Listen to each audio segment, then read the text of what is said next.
Well, I wasn't surprised with the judgment of Justice Omotosho, and I had made my position very clear even before the judgment that I was not persuaded with what was going on in court, and that I have a firm conviction that Nnamdi Kanu did not do anything. There's no way you can try somebody, convict him for statements he made outside the country. He wasn't here. There was no evidence that he carried gun and killed anybody. There was no evidence that he was involved in massive killings, as we have seen. And my position is predicated upon the fact that there are people in this country that have killed, maimed, raped men, women, and children. And we are associating with them. We are discussing with them. In fact, we are having coffee with them. What is left is to sow ashebi with them in the name of negotiation. So what did Nnamdi Kanu do that his own case is different? And that's why I said Nnamdi Kanu is being persecuted because of his circumstances of birth. And that was an issue which President Muhammadu Buhari started. I have made it very clear, even I've spoken to SYMFONI many times, that President Muhammadu Buhari never liked the Igbo man, and he didn't pretend about it. He had what I called ancient hatred against the tribe and its people. And he showed it. In fact, he summarized it with the saying of the dot in a circle. That dot is in a circle is the engine room of this country's economy. Look, we are on holiday for 1 week now. I'm sure you drove to come here. Go to Lagos. Lagos is shut down. Nobody's on the streets. They have gone to their dots within the circle. Ditto Abuja. So you cannot single a tribe, and I'm not saying so because I'm Igbo. A proud one for that matter. But I hate tribalism. I hate things based on religion and tribe. There is no reason why you should hate a fellow citizen because of his circumstances of birth. Nnamdi Kanu did not do anything. He didn't do any of those. Look at somebody like Gumi. Didn't government know all the stupid utterances Gumi has been making? In fact, he said we should put them in our budget. We should pacify them. We should pay them salaries. There's no way it can stop.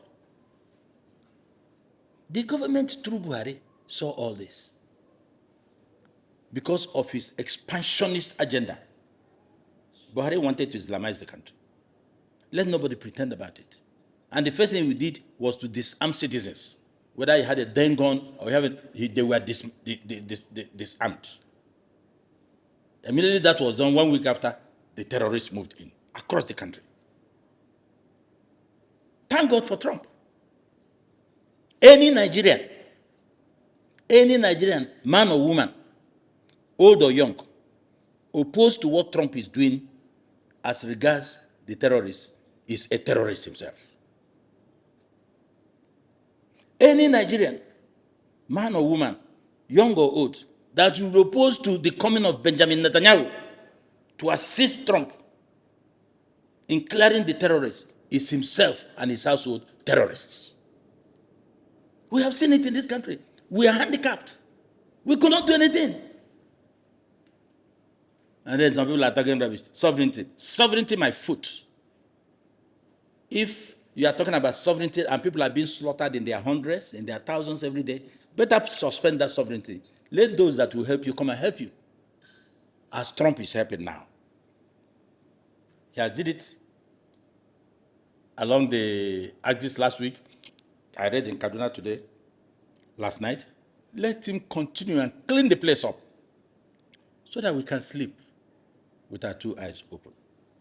Nnamdi Kanu is not a terrorist.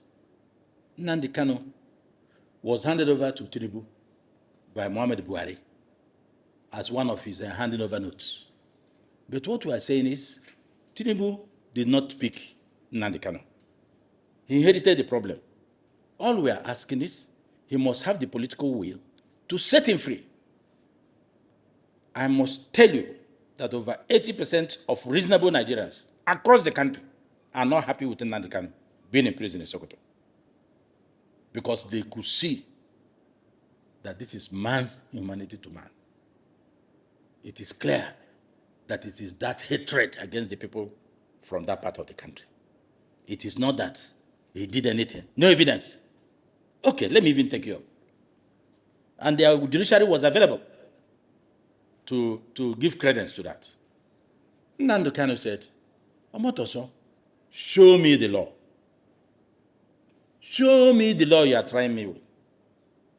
He asked that question more than 10 times in different trials. Justice Omotoso ignored him. Justice Omotoso forgot that Nnamdi Kanu is not a lawyer. A lawyer wouldn't have asked those questions. Forget about the books he was carrying. The first point is that he is not a lawyer. And he elected to defend himself based on his constitutional right, which says that an accused person can take the services of a lawyer or defend himself. He decided to use the latter. Why didn't you say, Mr. Nnamdi Kanu, these are the laws, section this, section this, section that? You could not answer him. You forgot he's not a lawyer. I am not approving of the violence and the comments coming from, Nnamdi Kanu, the way he reacted. But any innocent man being terrorized through the judiciary can behave worse than Nnamdi Kanu.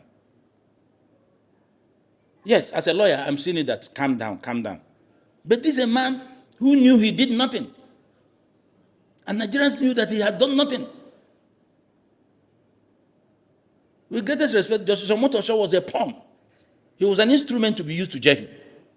Why were the other judges reluctant in trying Nnamdi Kanu? They were pushing the adjournment. It's because they have seen it. Even after Supreme Court has said that his running away from his house, which they said he jumped bail, was legitimate. Over 20-something people were killed in his house. He lost his father. He lost his children. Whoever we say that in Nnamdi Kanu, for those saying that he should be hanged, let it be a portion. Let what is happening to him be a portion. When we are in power, we think that we are gods. Look at Malami of yesterday, crying like a chicken beaten by the rain. Look at Malami, that didn't believe in rule of law, even as a senior advocate of Nigeria. He didn't obey court orders. Now look at him crying like a baby. My right, my right. Where is your right? That one should be put to prison to taste, to drink from the same cup. Even though it is not right. But it is good for people to drink from the same chalice from which they fed people. Look at him. And look at all the stealing that has been published. That is all they do in government. Once you raise your voice, put him down. You raise your voice, put him down. One day, and let me put it in local parlance, one day be one day, monkey go market, you no go return.